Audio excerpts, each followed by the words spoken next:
Halo geng, tahukah kamu, menurut Islam, tikus termasuk hewan yang tidak diperbolehkan untuk dimakan atau dijadikan bahan konsumsi, karena termasuk dalam golongan hewan pengerat atau al-zawwah. Hal ini sesuai dengan ajaran agama Islam yang mengatur tentang halal dan haram dalam makanan dan minuman yang diperbolehkan atau tidak diperbolehkan untuk dikonsumsi oleh umat muslim. Dalam Islam, tikus dianggap sebagai hewan yang kotor dan tidak dianjurkan untuk dimakan atau dijadikan sebagai hewan peliharaan. Hal ini didasarkan pada hadis yang mengatakan bahwa Nabi Muhammad SAW bersabda, membunuh tikus itu setara dengan membunuh seekor manusia yang beriman. Oleh karena itu, di dalam Islam, tikus biasanya dianggap sebagai hewan yang merugikan dan harus dihindari.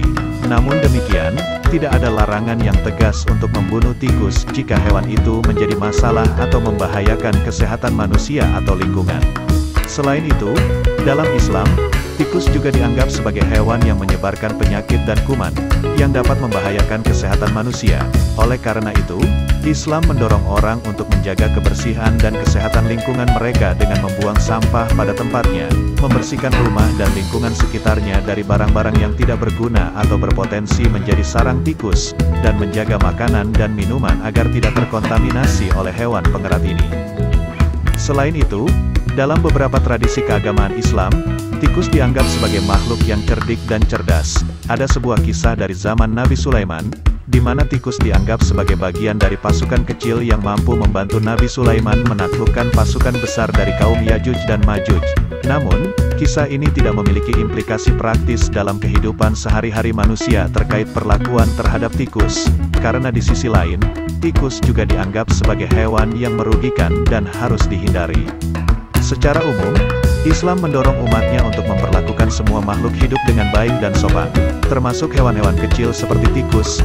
Hal ini didasarkan pada prinsip bahwa Allah menciptakan segala sesuatu dengan tujuan tertentu dan bahwa manusia harus bertanggung jawab atas perawatan dan perlindungan alam sekitar. Oleh karena itu, meskipun tikus dianggap sebagai hewan yang merugikan dan harus dihindari, kita harus memperlakukan mereka dengan baik dan tidak menyakiti atau membunuhnya tanpa alasan yang jelas. Dalam Islam, ada juga beberapa aturan dan pedoman tentang bagaimana memperlakukan hewan secara keseluruhan.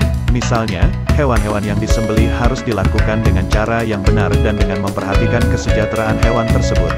Hewan-hewan peliharaan juga harus diberi makan yang cukup, diberi air minum yang bersih, dan diperlakukan dengan kasih sayang. Selain itu, Islam juga mendorong umatnya untuk memperhatikan lingkungan sekitarnya dan memelihara kebersihan lingkungan agar tidak merugikan diri sendiri atau orang lain. Nah, kesimpulan dalam video ini adalah, seberapapun kekurangan dan kelebihan setiap makhluk hidup yang ada di dunia ini, senantiasa kita saling menghargai dan tetap jaga akhlak dan kemanusiaan kita. Terima kasih sudah menonton video ini dan semoga informasi yang sudah disampaikan bermanfaat bagi Anda. Jangan ragu untuk berbagi video ini kepada orang lain yang mungkin membutuhkan informasi ini. Mari kita bersama-sama menjaga lingkungan dengan melakukan tindakan kecil yang bisa memberikan dampak besar.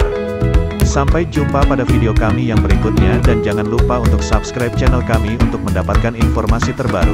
Salam sejahtera. Wassalam.